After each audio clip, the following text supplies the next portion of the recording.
Então o reino dos céus será como as 10 virgens. Repita comigo, 10 virgens. 10 virgens. Que pegaram suas lamparinas e saíram para encontrar-se com o noivo. Repita comigo, noivo. Noivo. 5 delas eram insensatas e 5 prudentes. As 5 insensatas não levaram óleo suficiente para as lamparinas. Mas as outras 5 tiveram bom senso de levar óleo de reserva. Como o noivo demorou a chegar, todas ficaram sonolentas e adormeceram. Deixa eu ler novamente aqui. Todas ficaram sonolentas e adormeceram. Vamos de novo. Todas ficaram sonolentas e adormeceram. Pode passar. À meia-noite, repita comigo, meia-noite. Meia-noite. Foram acordadas pelo grito: vejam, o noivo está chegando. Saiam para recebê-lo. Todas as virgens se levantaram e prepararam suas lamparinas. Então as 5 insensatas pediram às outras: por favor, deem-nos um pouco de óleo, pois nossas lamparinas estão se apagando. As outras, porém, responderam: não temos o suficiente para todas. Vão e comprem óleo para vocês. Quando estavam fora comprando óleo, o noivo chegou. Então as 5 que estavam preparadas entraram com ele no banquete de casamento, e a porta foi trancada. Mais tarde, quando as outras 5 voltaram, ficaram do lado de fora, chamando: Senhor, Senhor, abra-nos a porta. Mas ele respondeu: a verdade é que não as conheço. Irmãos, sempre que eu sou convidado para ministrar em uma conferência, eu tenho muito temor do Senhor. Porque a palavra conferência vem da palavra conferir. E nos anos 2000 a igreja brasileira fazia muitos seminários. Nos anos 2010, mais ou menos, a gente fazia muito congresso. Mas de um tempo para cá, Deus tem despertado a igreja para fazer conferência. E eu entendo que Deus quer conferir algo na igreja brasileira. Eu sou músico, eu sou baterista, eu trabalhei por 5 anos com música. Toquei com Renascer Praise, algumas bandas muito conhecidas no meio gospel. E eu vi muita coisa, aprendi muita coisa boa sobre a igreja. Mas infelizmente eu vi um bastidor que eu queria desver. E eu tinha 2 opções. Ou nunca mais entrar numa igreja evangélica, ou tentar fazer parte de algo que o Senhor quer consertar no nosso meio. E é por isso que eu estou aqui. Aleluia. Então, irmãos, para nós entendermos o que Deus quer falar conosco nessa conferência, nós primeiro precisamos entender qual que é a missão da igreja. Deus deu uma missão para a igreja. A missão da igreja é pregar o evangelho a toda criatura. A missão da igreja é cuidar dos órfãos e das viúvas. A missão da igreja é cuidar dos necessitados.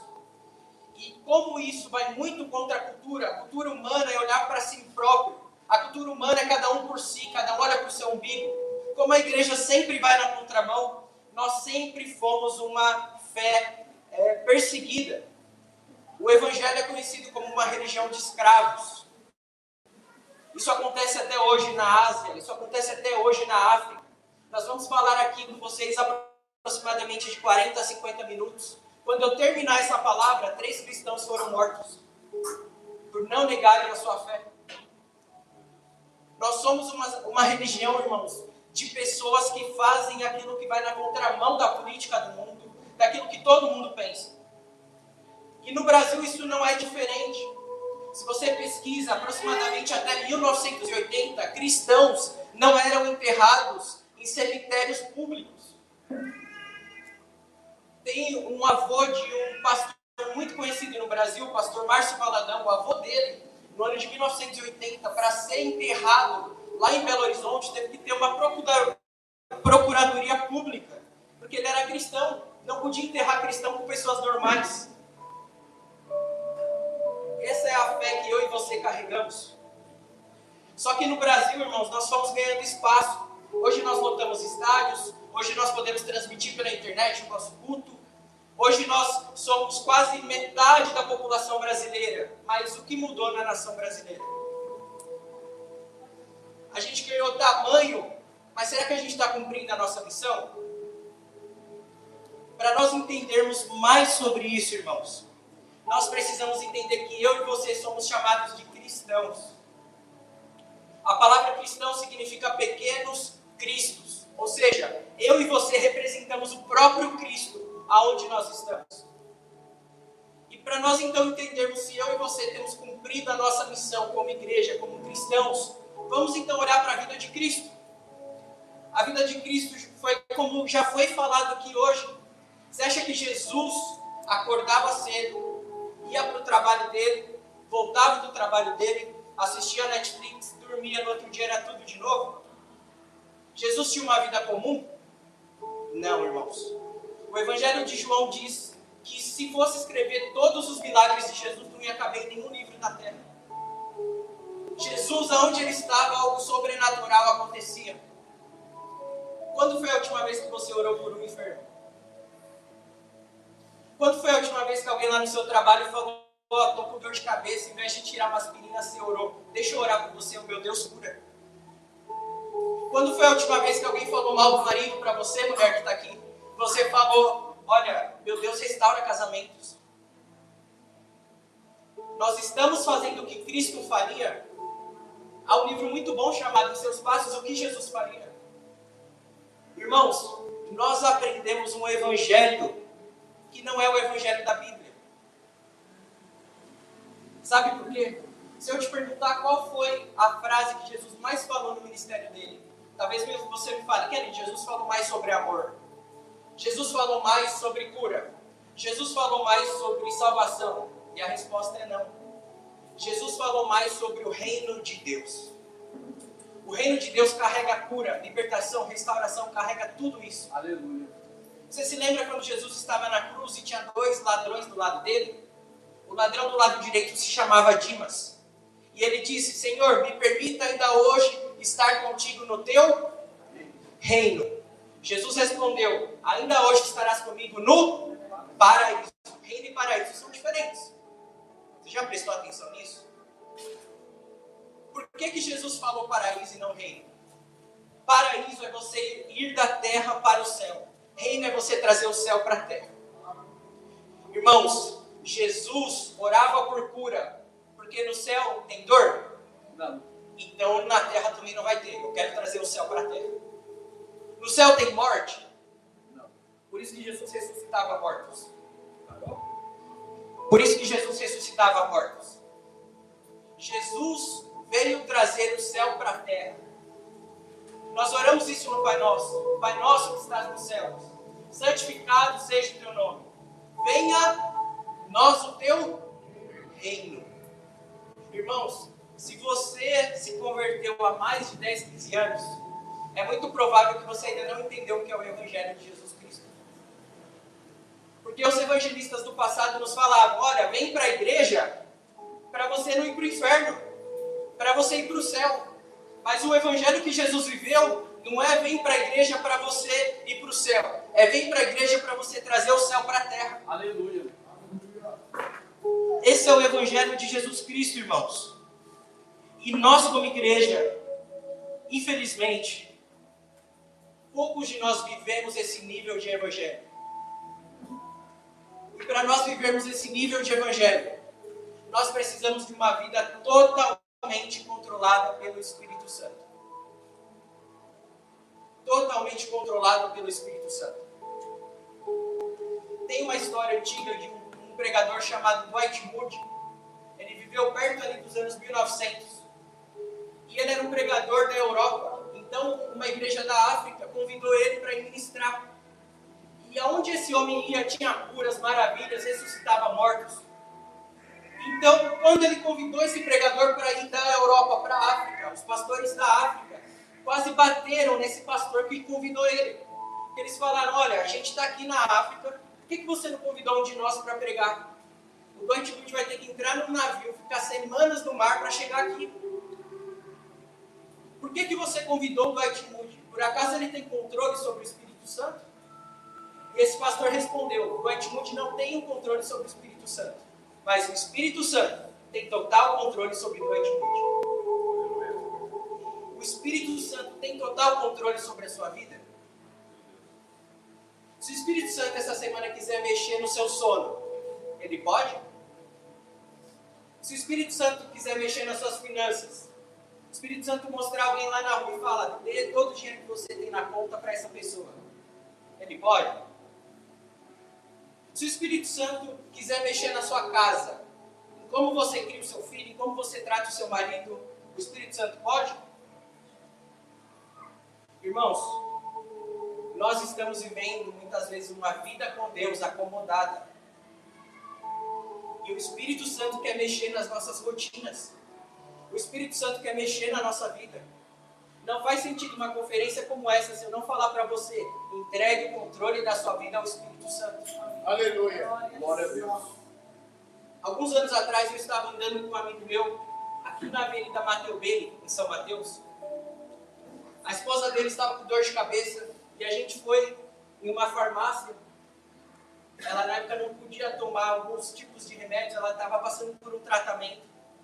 E quando nós entramos na farmácia, o Espírito Santo me falou, vira para trás. Quando eu virei, eu vi do outro lado da avenida um morador de rua puxando um carrinho de papelão. E o Espírito Santo me falou, atravessa a avenida e dá um abraço nele. Eu falei, Deus, mas eu nem conheço esse homem. Alguém já ouviu o Espírito Santo falar algo que é como se ele colocasse a mão, assim como a mãe que fala, se você não fazer, ficou aquilo no meu coração. Eu atravessei a avenida, fui, eu falei, moço, eu não te conheço, eu não sei o porquê, mas o Espírito Santo está mandando eu te dar um abraço. E abracei ele. E ele molhou a minha roupa, de tanto que ele chorava. E ele falou, jovem, há 29 dias atrás, quantos dias eu falei? 29. Há 29 dias atrás eu bati o meu carro. Eu sou um empresário aqui da região, eu tenho muitas casas, muitos carros. E na batida do carro eu estava dirigindo, a minha esposa e as minhas 2 filhas morreram. Eu sou um diácono na Assembleia de Deus. E eu senti que Deus me abandonou. Como que Deus deixou isso acontecer na minha vida? E eu falei para Deus, se em 30 dias o Senhor não me mostrar que o Senhor não me abandonou, eu vou me matar. Eu estava indo ali para a esquina do Terminal São Mateus para esperar da meia-noite e me jogar na frente de um carro, de um caminhão. Meu Deus. Senhor da glória. Glória a Deus. Senhor fala. Irmãos, um abraço salvou uma vida. Só que a questão é que no Brasil, aproximadamente de 34 a 48 pessoas por dia se matam. Será que nenhuma dessas pessoas encontra com metade da população brasileira que é cristã?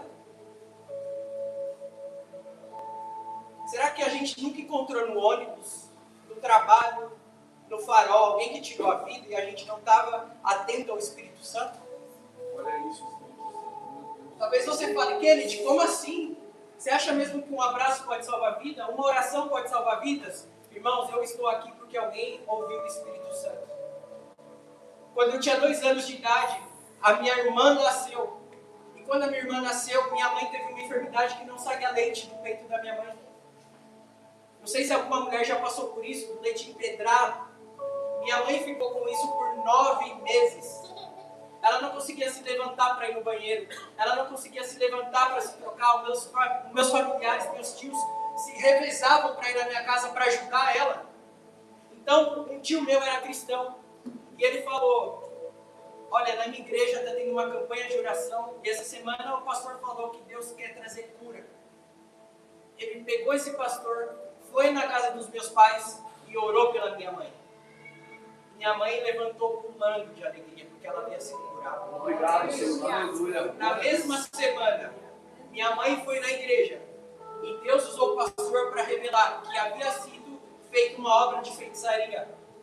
Uma amiga, com inveja dela do trabalho, deu um bolo para ela comer. Ela comeu, porque essa amiga queria muito engravidar. E a minha mãe tinha conseguido e ela não. Minha mãe comeu esse bolo.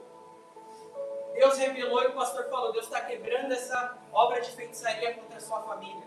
Caiu 7 pregos do peito da minha mãe. Acredite você ou não. Irmãos, eu estou aqui hoje O Espírito Santo. porque alguém ouviu o Espírito Santo. Glória a Deus. A minha família, naquele dia, mais de 12 pessoas se converteram. Como que não ia se converter? Vem do poder de Deus. Irmãos, nós como igreja, nós estamos falando, olha, tem um Deus que cura. As pessoas não querem ouvir que tem um Deus que cura, elas querem ser curadas. A gente está falando, olha, tem um Deus que restaura, as pessoas precisam ser restauradas. Na onde você está inserido, você pode alcançar pessoas que o seu pastor nunca vai conseguir alcançar. Ser cristão não é vir para a igreja no domingo, mas ser uma igreja na segunda. E isso só é possível através do poder do Espírito Santo, irmãos. Amém. Aleluia. Que evangelho é esse? Que nós oramos a língua dos anjos no domingo, mas não conseguimos falar a língua dos homens para os perdidos na segunda. Que evangelho é esse que nós enxergamos anjos no domingo na igreja, mas não enxergamos perdidos nas ruas na segunda? Irmãos, é isso exatamente o que o texto que nós lemos está nos falando. Mateus capítulo 25 que nós lemos é uma continuação de Mateus capítulo 24. Mateus capítulo 24, Jesus está falando para os discípulos sobre os últimos dias, sobre o final dos tempos. Jesus dá todos os detalhes ali para os discípulos de como será a volta de Jesus, como será o fim do mundo, quando acontecerão essas coisas. São 3 perguntas que os discípulos fizeram. Então, em Mateus capítulo 25, Jesus começa a dar exemplos. Jesus começa a falar através de parábolas, como isso vai acontecer. E eu separei aqui, Mateus capítulo 25, a parábola das 10 virgens, porque eu acredito que entra muito no contexto que Deus quer falar ao nosso coração, irmãos. Jesus ali está usando um contexto de casamento. O casamento judaico é diferente de como nós conhecemos aqui no Brasil. O casamento judaico ele é dividido em 3 partes. A primeira parte de um casamento judaico, ele ocorre através de desposar a noiva. Se o noivo tem interesse por alguém, ele vai até a família dessa mulher, ele dá um contrato e fala, olha, eu vou voltar daqui um tempo para levar ela até o casamento. E ele deixa algumas dracmas com ela. Por isso que Jesus contou outra parábola das dracmas perdidas.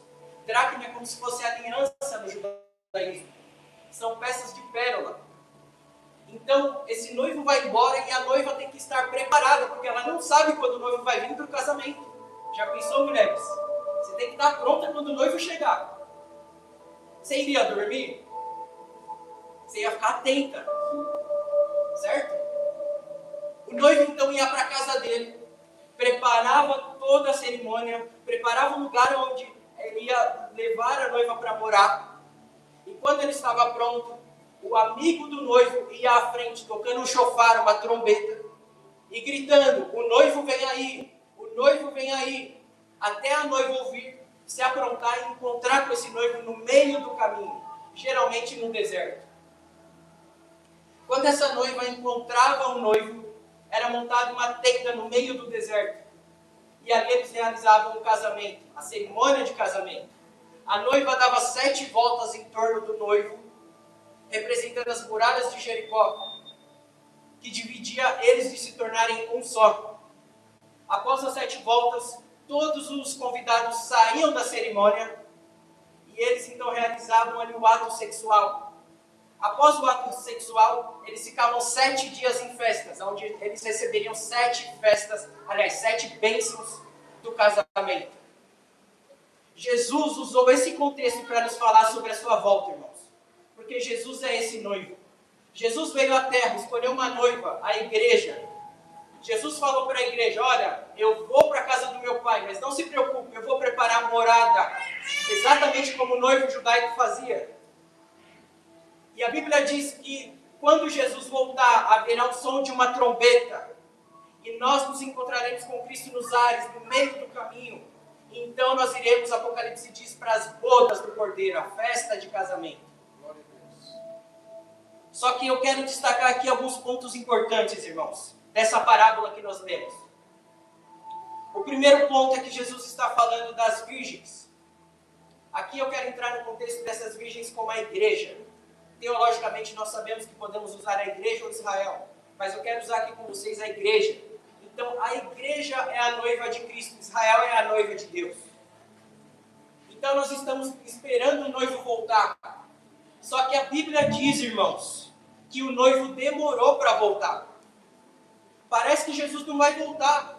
As pessoas aí fora acreditam que Jesus não vai voltar, isso aí é coisa do passado, isso não vai acontecer. Isso é coisa de crente, isso não vai acontecer. O noivo demorou para voltar. E o que aconteceu? A Bíblia fala que era meia-noite. Cientificamente, meia-noite é o horário que é mais escuro na terra. Então Jesus está falando, olha, eu vou voltar em um momento de trevas, de escuridão. Trevas na Bíblia fala de pecado. Você acha que o mundo está piorando em pecado? Vai piorar. Eu diria que nós estamos em 11h55 ainda. Jesus vai voltar meia-noite, o ápice das trevas no mundo, irmãos. Só que não tem problema o mundo estar assim, porque a Bíblia fala que o mundo jaz no maligno. O problema é que como as virgens estavam dormindo. Irmãos, Jesus nos chamou para ser luz do mundo. Não para a gente falar, olha como está o mundo. Não vamos ter filho, não. Não para a gente falar, olha como está o mundo. Para que a gente vai evangelizar? Para que a gente vai pregar o evangelho? Olha como está o mundo. Você acha que esse mundo tem jeito? Você acha que o Brasil tem jeito? Deus não chamou a igreja para isso, irmãos. As noivas estavam dormindo. Mas quem que veio gritando na frente do noivo? O Espírito Santo. Aí vem o noivo, acorda, igreja. Aí vem o noivo, acorda, igreja. E o Espírito Santo está aqui para nos despertar, irmãos. Só que eu preciso falar com você. Eu creio que Deus vai nos encher. Eu creio que o Senhor vai nos despertar. Eu creio que você vai sair daqui tocado pelo Espírito Santo. Mas antes disso, nós precisamos entender algo, irmãos. O Espírito Santo muitas vezes usa diversas formas para nos despertar. Que muitas vezes nós não entendemos o porquê nós estamos passando algumas coisas nas nossas vidas. E isso se chama processos. Isso se chama desertos. Imagine que você é um pai ou uma mãe que o único propósito do seu filho é passar de ano na escola. Ele não paga a conta, ele não tem que se preocupar com o trabalho, ele só tem que ir para a escola e passar de ano. E todo dia ele tem lição de casa, mas ele chega em casa e vai jogar bola, vai jogar videogame, vai soltar pipa. Acaba o dia, ele não fez a lição de casa. Você sabe que isso está atrapalhando o propósito dele. O que você vai fazer no outro dia? Se você não for um pai Nutella, você vai tirar o videogame, tirar o futebol e tirar o pipo, certo? Para ele cumprir o propósito dele. Irmãos, muitas vezes o Espírito Santo está fazendo isso conosco e nós não percebemos. O Espírito Santo está fechando portas. O Espírito Santo está fazendo coisas contra a sua vontade para você despertar para o propósito que você tem na sua vida. Os outros podem viver de qualquer forma. Você não. Você é escolhido. Você é virgem. Você é noiva. Você não pode levar uma vida comum. Você não pode levar uma vida normal. Irmãos, a nossa geração é uma geração da uberização, que é tudo rápido. Mas Deus não muda. A palavra de Deus não muda. Deus ainda age através de processos. Aleluia. Deus ainda age através de desertos. Deus ainda age através de moer os seus filhos para eles entenderem um propósito eterno. Deixa eu falar uma coisa para você. Daqui 10 anos, alguns de nós não estaremos aqui. Daqui 20 anos, alguns de nós não estaremos aqui, vivos. Daqui 30 anos, muitos de nós talvez não estaremos aqui. Daqui 50, 100 anos, nenhum de nós estaremos aqui. E o que valeu você correr por coisas passageiras? Onde ficou o propósito eterno que Deus depositou em você? Irmãos, Deus está tocando na igreja brasileira. Glória a Deus. Obrigado. Deus está tocando no altar da igreja brasileira. Glória a Deus. Não se escandalize. Tudo isso que está vindo à tona, essa sujeira, essa corrupção, Deus vai trazer à tona, irmãos. Porque Deus precisa limpar a igreja brasileira. Tem uma frase do Bob, que é muito conhecida, que diz o seguinte: treinamento fácil, combate duro. Combate duro, treinamento fácil. Deus está te treinando. Deus está te provando. Deus está amadurecendo o seu caráter em tudo que você está fazendo. E talvez você está falando para Deus, Deus, tira essa luta da minha vida, e Deus me mandou aqui para falar. Eu não vou tirar a luta, porque eu estou mais importado. É mais importante a luta te mudar do que eu mudar a luta. Se eu te der o que você quer agora, o que você vai fazer? Se Deus te der o dinheiro que você quer, você vai ajudar os perdidos ou você só vai olhar para você? Se Deus te der o casamento que você quer agora, onde você estaria? Irmãos, um dia eu tive um sonho. E nesse sonho eu entrava numa sala e eu via muito dinheiro, alguns carros, alguns projetos sociais, tudo aquilo que eu tenho orado a Deus para realizar. E eu via tudo ali dentro daquela sala. E eu falava, Deus, se tudo isso é meu, por que eu não tenho isso na terra? Estou andando de ônibus. E Deus me falou, Kennedy, as bênçãos estão prontas para você. Efésios 1, Deus já nos abençoou com toda a sorte de bênçãos nas regiões celestiais, está tudo pronto. Deus falou, as bênçãos já estão prontas, mas você está pronto para a bênção? Depois disso, eu nunca orei para preparar uma palavra, irmãos. Eu preparo o pregador. Eu nunca mais oro para preparar um louvor para Deus. Não, eu tenho que preparar o adorador. As bênçãos já estão prontas. Deus quer nos preparar. Amém. Irmãos, Deus está nos preparando através das adversidades. Porque Deus não quer nos perder para as bênçãos. Eu vim aqui te falar, não pule o processo de Deus na sua vida. Não pule o processo de Deus no seu ministério. Não pule o processo de Deus nas suas finanças. Não pule os processos de Deus. Porque isso é cura para você. Isso é cura para você. Irmãos, Deus me trouxe aqui com 6 coisas para eu falar para vocês. 3 delas eu quero te falar agora. Os 3 propósitos de Deus trazer um deserto na igreja brasileira e algumas pessoas que têm um chamado de Deus. A primeira causa é para te dar humildade. Muitas vezes nós vamos fazendo tantas e tantas coisas e achamos que é o nosso trabalho que nos dá dinheiro, achamos que é a força do nosso braço e muitas vezes Deus permite nós passarmos por algumas situações para nós resgatarmos nas nossas vidas a humildade. Irmãos, em Isaías capítulo 6, a Bíblia fala uma história fenomenal. Isaías era um profeta, que ele era um profeta que vivia uma vida real. O tio dele era rei, o rei Uzias. Então, Isaías era um sobrinho de rei. Ele tinha uma vida que não teve falta, comia o que queria, ia onde queria, ele era um playboy de Israel. E aí Deus o chama como profeta. E aí no capítulo 1, ele profetiza, ai de ti, Jerusalém. Ele via o erro de todo mundo em Jerusalém. Aí no capítulo 2 e 3 ele fala, ai de ti, Corazim. Ele viu o erro de todo mundo na cidade de Corazim. Aí no capítulo 4 e 5, ele fala, ai de vocês, escribas, mestres da lei, líderes religiosos. Ele via o problema de todos os pastores. Mas no capítulo 6 a Bíblia fala, no ano em que morreu o rei Uzias. Quem era o rei Uzias? O tio dele, rei.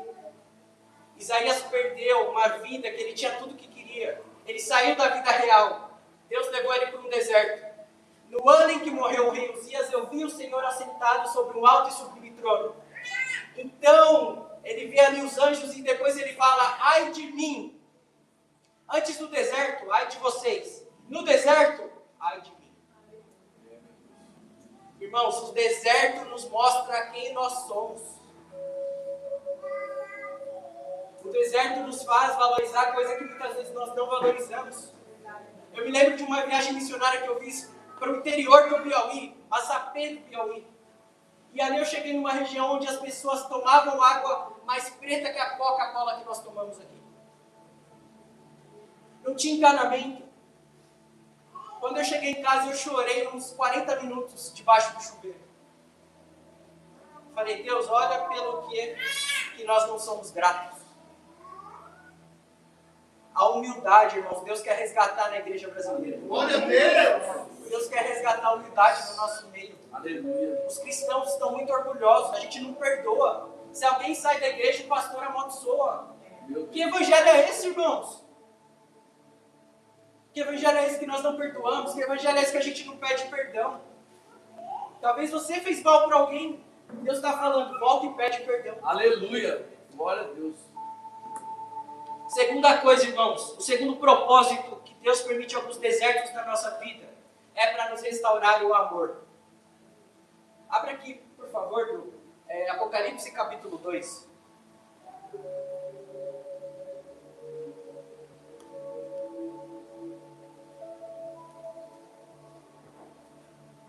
Apocalipse capítulo 2 vai nos falar sobre a igreja de Éfeso. Escreva esta carta ao anjo da igreja em Éfeso. Esta é a mensagem daquele que segura na mão direita as 7 estrelas, daquele que anda entre os 7 candelabros de ouro. Sei de tudo que você faz, vi seu trabalho árduo e sua perseverança, e sei que não tolera os perversos. Examinou as pretensões dos que se dizem apóstolos, mas não são, e descobriu que são mentirosos. Sofreu por meu nome com paciência, sem desistir. Contudo, tenho contra você uma queixa. Você abandonou o amor que tinha no princípio. Irmãos, essa igreja aqui, ela era uma apologeta, ela defendia a fé cristã. Ela servia as pessoas, ela lutava pelo evangelho. Ali quando a Bíblia fala, vocês têm sofrido por amor do meu nome, não é um sofrimento, alguém comentou no meu Instagram, eles morriam. Eles eram degolados. Eles perdiam familiares. E não abriam mão de defender o evangelho. Mas mesmo assim Deus fala para eles, eu tenho algo contra vocês. Vocês perderam o primeiro amor. Irmãos, nós como cristãos muitas vezes vamos fazendo tantas e tantas coisas, mas sem amor. Você ainda leva o seu casamento com aquele amor que você tinha? Você ainda cuida dos seus filhos com aquele amor que você tinha? Você ainda sobe aqui para louvar a Deus com aquele amor que você tinha? Irmãos, Deus quer restaurar na igreja brasileira o amor. O amor. Não é a questão se nós fazemos, irmãos. A questão é se nós deixamos Deus fazer em nós. Não é se você trabalha para Deus, é se você deixa Deus trabalhar em você. É de qual forma você está fazendo o que você está fazendo. Deus quer restaurar em nós o primeiro amor. Eu me lembro quando a minha segunda filha nasceu, a Zoe, ela estava no banheiro com a minha esposa, ela ficou na UTI. E eu fui visitar ela na UTI um dos dias. E eu entrei na UTI e tinha uma moça chorando do meu lado. E eu falei para ela, moça, não fica assim, eu vi que o filho dela estava ali. Eu falei, Deus vai curar o seu filho em nome de Jesus. Dei uma palavra de pastoral para ela, orei por ela. Mas sabe quando você faz no automático? E aí eu encontrei com ela fora da sala onde os bebês estavam. Eu orei por ela do lado de fora. Quando eu entrei e eu vi o filho dela, eu falei, Deus me perdoa. Me perdoa, Senhor. Eu fiz sem amor. A gente às vezes até ora pelos perdidos, mas você está se colocando no lugar da pessoa. Irmãos, Jesus, quando ele curava alguém, quando ele restaurava alguém, a palavra no original ali é a palavra sozo. Sozo não é cura, não é restauração, não é libertação, é tudo isso junto. Jesus não tocava o corpo. Você se lembra quando Jesus cura um homem que ele tem lepra? Geralmente Jesus falava para as pessoas, levanta e anda, seja curado. Mas esse homem de lepra, Jesus chega nele e toca nele. Porque os leprosos naquela época tinham que ficar isolados das pessoas normais. Então Jesus não curou a lepra no corpo dele somente. Jesus também curou a lepra no coração dele. Jesus cuspiu ali porque as pessoas cuspiam nos leprosos. Jesus curou corpo e alma. Porque Jesus amava os perdidos. Aleluia! Nós temos amado os perdidos. Irmãos, a terceira coisa que Deus quer restaurar na igreja brasileira é o propósito. Nós lemos o texto e quando aquelas virgens acordaram, metade delas já tinham azeite. Talvez metade de nós aqui não precisamos de mais poder, não precisamos de mais palavras de Deus, mais profecias, mais promessas. Talvez você já carrega tudo isso, está aí dentro, mas você perdeu o propósito no caminho. Você se lembra quando os pais de Jesus estavam ali em Jerusalém, na festa ali de tabernáculos, e a Bíblia diz que eles foram embora e Jesus ficou lá no templo. No meio do caminho ela falou, meu Deus, a gente esqueceu Jesus, vamos voltar. Ela esqueceu o propósito da vida dela. Ela está andando, ela está fazendo as coisas, mas sem Jesus do lado, sem propósito. Quem sabe você está aqui e você perdeu o propósito de Deus na sua vida. Irmãos, Deus quer restaurar o propósito da igreja brasileira. Deus, aleluia! Deus não tem um plano C. Quando Deus te formou, Ele te deu um plano A. Você nasceu para isso. E por causa do pecado, a gente sai do plano A de Deus e vai para o plano B. Deus não forma um plano C. Deus vai fechando o caminho para que a gente volte para o plano A. Quem sabe Deus te trouxe aqui hoje para te voltar para o plano A. O propósito que Ele tem na sua vida. Glória a Deus. Irmãos, quando nós passamos pelos desertos e vamos cumprir o nosso chamado, só então nós conseguimos, irmãos, viver uma vida totalmente dependente do controle do Espírito Santo. Você precisa vencer o deserto que está na sua vida, porque Deus quer te usar. Abra aqui com a gente, por favor, Lucas capítulo 4, versículo 18. Lucas 4, verso 18. O Espírito do Senhor está sobre mim, pois Ele me ungiu para trazer as boas novas aos pobres. Ele me enviou para anunciar que os cativos serão soltos, os cegos verão, os oprimidos serão libertos, e que é chegado o tempo, o ano aceitável com o favor do Senhor. O Espírito do Senhor, o Espírito Santo era sobre Jesus, irmãos. Só que esse texto Jesus falou quando ele saiu do deserto. Não tem como o Espírito do Senhor estar sobre você, tomando o controle das suas ações, falas, pensamentos, totalmente, se você não sair do deserto aprovado. Mas quando nós saímos do deserto, irmãos, há uma capacitação do Senhor. Essa capacitação aconteceu também em Pentecostes. Você se lembra do capítulo 2, os discípulos, mais alguns cristãos estavam reunidos e eles ficaram ali buscando a Deus muitos dias em silêncio. Foi o deserto deles, Jesus morreu, ressuscitou e eles estavam debaixo de uma promessa: vocês serão revestidos do poder do Espírito Santo. Eles venceram o deserto. Irmãos, se nós vencermos o deserto, Deus tem unção para nos dar. Aleluia. Se nós colocarmos no nosso coração, Deus, eu não desisto do meu deserto, eu não desisto do meu propósito, Deus tem unção para te encher nessa noite. Amém. Amém. Por que, Kennedy? Porque Deus não derrama unção por acaso. Não é vir aqui, seja cheio e vai embora. Não, irmãos. Põe de novo Lucas 4, 18. Por favor. O texto que nós lemos. Preste atenção. O Espírito do Senhor está sobre mim, pois Ele me ungiu para... Tem um propósito. Deus não fica derramando o Espírito Santo para você voltar para casa e dormir. Não fazer nada com isso. É para um propósito. É para alguma coisa. É para uma chamada. É para te dar força nesse deserto. É para você fazer algo que Deus está colocando no seu coração. E Deus colocou no meu coração, irmãos, 3 paras ou 3 propósitos que Ele quer derramar unção na igreja brasileira, para que nós possamos cumprir essas missões. Aleluia. O primeiro propósito que Deus quer derramar unção na igreja brasileira é para nós olharmos para a área familiar.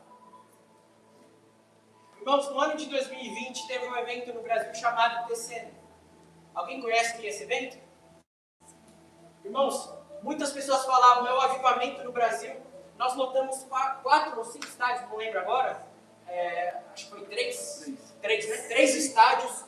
E várias regiões do Brasil, 5, acho que foi agora esse ano, né? E, irmãos, você estava falando ali, vai ter um avivamento, os brasileiros vão ser enviados para as nações, e eu creio nessas promessas, eu creio que isso vai acontecer. E teve esse evento, só que 3 semanas depois veio a pandemia. E o que nós mais escutamos na pandemia? Fique em casa. Irmãos, nós queremos tocar as nações, amém? Mas antes Deus quer tocar a nossa casa. Você quer fazer missão? Você quer cumprir um propósito? Olhe para a sua família. Amém. Nenhum sucesso ministerial, nenhum sucesso profissional vai superar um desastre familiar. No meio da pandemia, eu estava orando um dia e o Espírito Santo me falou: Kennedy, os seus pais andaram, você vai correr, os seus filhos vão voar e os seus netos serão arrebatados.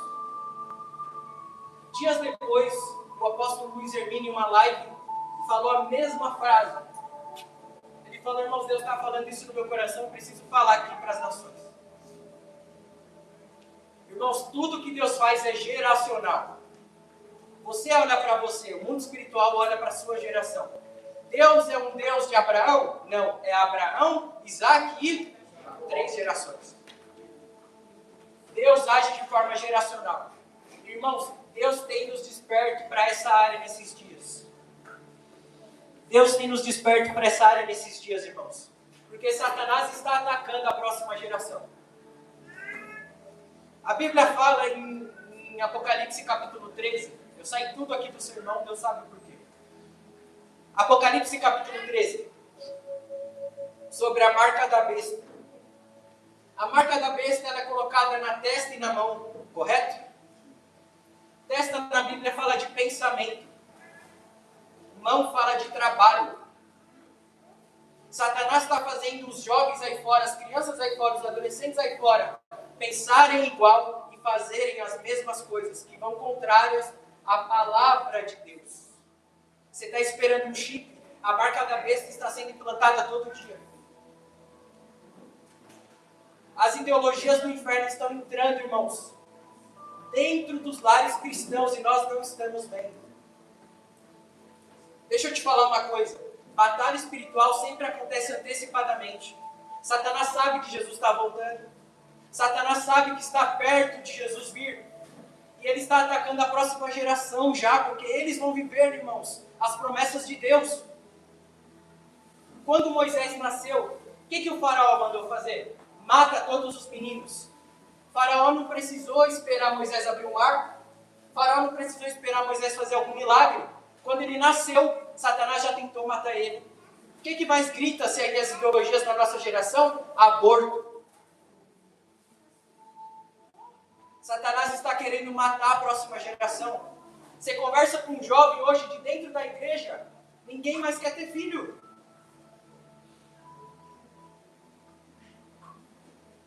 Irmãos, Satanás não está brincando com a próxima geração. Agora, abre comigo aqui, por favor, Deuteronômio 6. 6:6. A marca da besta é 666. Abre Deuteronômio 6:6. Guarde sempre no coração as palavras que hoje lhe dou.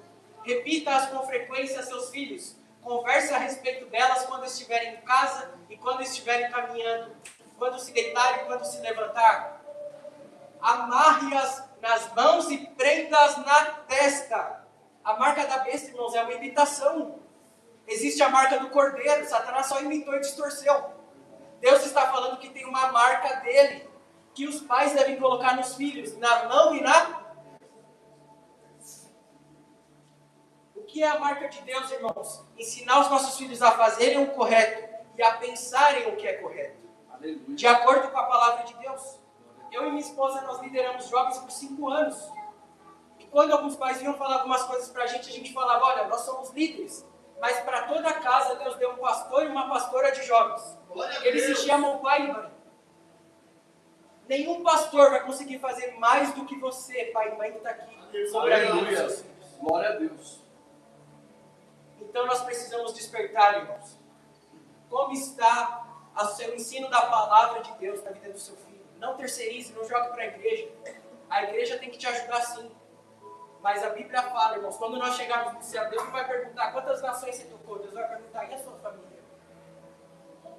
Me apresente ela. E os seus filhos? Irmãos, nós precisamos despertar para a próxima geração. Caminhando aqui para o final, segunda área que Deus quer tocar a igreja brasileira, para voltarmos a cumprirmos uma missão. Há uma unção de Deus para nós tocarmos, irmãos. A segunda área é o Brasil. Nós não podemos esquecer da nossa nação.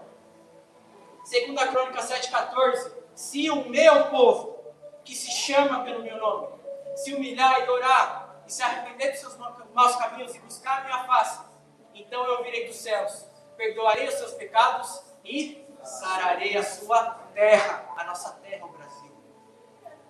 Irmãos, as pessoas podem perder a esperança da nossa nação, você não. Deus não chamou crente para ser murmurador. Deus chamou crente para ser intercessor. Aleluia. Kennedy, mas olha como está o Brasil, olha a roubalheira, olha a política. Você acha mesmo que o problema do Brasil é espiritual? Irmãos, no ano de 2020, nós caminhávamos com uma apóstola que ainda estava viva na época. Estudávamos bastante, fazíamos alguns seminários, e Deus deu um sonho para ela. Ela viu uma cobra, um dragão, enrolado naqueles prédios de Brasília, da política. Então, quando eu ouvi aquilo, Deus colocou no meu coração e Deus falou, eu vou te levar para Brasília e você ore por aquele lugar. Eu tinha uma viagem missionária para fazer com um casal de pastores, eu e minha esposa, para o Rio de Janeiro. E de repente mudaram nossas passagens e a gente tinha uma parada em Brasília, de 8 horas lá. Deus preparou. Nós fomos até aquele lugar, levantamos as mãos para orar. Quando nós levantamos a mão para orar, o meu dedo começou a sangrar. A gente tentava orar, irmãos, era uma luta, uma batalha espiritual. Não sei se alguém aqui já passou por isso. Você entra em lugares que às vezes a palavra não sai, mas que você não consegue orar. Alguém já passou por isso? Um peso espiritual. Nós oramos, profetizamos, amém, voltamos. E na volta eu dormi e Deus me deu um sonho. Eu vi o atual presidente do Brasil vestido como se ele estivesse fazendo um ritual. Ele estava com uma criança que tinha sido abortada na mão, cheia de sangue. Ele levantava a criança, matava a criança, tirava o pescoço dela e bebia o sangue que caía sobre ele. Efésios 6,12, irmãos, diz que a nossa luta não é contra, mas contra principados e potestades nas regiões celestiais. Irmãos, o Brasil não vai mudar com o dedo na urna, o Brasil vai mudar com o joelho no chão. Eu não estou falando sobre direita ou esquerda, estou falando sobre área espiritual, área do alto. Que a igreja está perdendo isso. A gente está idolatrando muitas vezes homens e esquecendo que a palavra nos ensina, irmãos. Deus quer levantar guerreiros de oração no Brasil. Deus quer te despertar na madrugada para você orar pelo Brasil. Deus quer que você volte a jejuar pelo Brasil. Deus quer despertar igrejas para fazer dias de oração pelo Brasil. Irmãos, a Bíblia diz que nós somos reis e sacerdotes. O que um sacerdote fazia no Antigo Testamento? Tinha um dia no ano chamado Yom Kippur. Esse sacerdote entrava no Santo dos Santos para apresentar a Deus o pecado de toda a nação de Israel. Hoje eu e você somos sacerdotes, nós podemos entrar todos os dias no Santo dos Santos para apresentar os pecados da nossa nação. O texto não diz se o presidente se arrependeu, o texto não diz se o carnaval parar, o texto não diz se parar a droga, se parar a prostituição, o texto diz se o meu povo. É minha e sua responsabilidade. Irmãos, Deus quer tocar o Brasil. Deus quer tocar a nação brasileira. E a igreja é uma noiva, mas uma noiva com botas de guerra. Deus está levantando um exército, irmãos. E você tem que fazer parte disso. A terceira área, irmãos, que Deus quer tocar nas nossas vidas, Ele vai derramar unção para nos despertar para essas áreas. É para nós vivermos promessas esquecidas. Deus te trouxe aqui para lembrar o que Ele já falou no seu coração. O Espírito Santo quer trazer de volta na igreja brasileira promessas antigas que a gente esqueceu que Deus deu. Que Ele ia nos usar, que Ele ia nos despertar, que Ele ia nos levar para as nações, que Deus ia restaurar o seu casamento, que Deus ia te abençoar, você como empreendedor. Eu não sei o que é, eu sei que Deus está falando. Eu estou aqui para trazer uma unção sobre você, para que você se lembre do que eu já prometi sobre a sua vida. Irmãos, unção é capacitação na Bíblia. Deus te capacita para viver coisas que você acha que é impossível. Kennedy, é impossível minha área familiar. Tem unção de Deus, capacitação para isso. Kennedy, é impossível o Brasil mudar. Tem unção de Deus, capacitação para isso. Kennedy, é impossível viver as promessas que Deus me deu. Tem uma unção de Deus, uma capacitação para isso. Irmãos, a Bíblia diz, Isaías, deixa eu só abrir aqui para vocês. Isaías 10, 27. O jugo será quebrado por causa da unção. O que é jugo? Jugo se colocava sobre um touro, antigamente, e ele ia puxando pesos que colocavam atrás dele. Esse touro não conseguia correr, ele andava devagar. Jugo, irmãos, é quando nós estamos com tantos fardos, que era para você estar correndo, era para você estar voando, e você está andando devagar, com peso emocional, com peso espiritual, com peso financeiro, mas a Bíblia diz que Deus vai quebrar o jugo por causa da unção. Aleluia. Deus quer te dar velocidade, irmãos. Segundos na presença de Deus podem te dar respostas que anos não te deram. E eu quero terminar contando 2 testemunhos disso. Quando eu tinha 12 anos de idade, minha mãe faleceu. Faleceu na minha frente e na frente da minha irmã. Eu vivi 3 anos de depressão. Tentava me matar, repeti 3 anos a 8ª série. Não ia para a escola. E um dia eu tive uma experiência com Deus. Meus pais sempre foram cristãos. E eu estava dormindo e numa madrugada o Espírito Santo me visitou. Eu acordei orando em línguas, e eu sentia meu corpo pegando fogo, e eu senti Deus me libertando. Irmãos, eu vivi 3 anos em depressão. Um batismo com o Espírito Santo, eu fui liberto. Glória a Deus. Aleluia. Outra situação que eu quero te contar, eu tenho alguns livros escritos, e uma pessoa certa vez comprou um livro meu, leu, e falou, Kennedy, eu preciso dar esse livro para uma prima minha. Ela tem uma história familiar muito difícil. Ela veio de uma vida de prostituição. Ela se casou e ela tenta ter filho e ela não consegue. Ela está há alguns anos tentando fazer fertilização artificial. Não consegue engravidar. Eu quero dar o seu livro para ela. Eu falei, por favor. Nós demos um livro para essa pessoa leu, me ligou e falou, você pode vir aqui orar na minha casa? Eu falei, claro. Quando nós chegamos lá, Deus me deu uma visão. Havia uma cobra enrolada no pescoço dessa mulher. Nós oramos, repreendemos aquele mal, e o Senhor me usou para profetizar sobre ela. Conte 2 anos, o Senhor te dará os filhos. Essa mulher nos ligou faz 2 anos, grávida de gêmeos. E ela nos ligou ano passado, grávida novamente. Irmãos, o que você não fez em anos, a unção do Senhor pode fazer na sua vida. Aleluia! Porque o jugo será quebrado por causa da unção.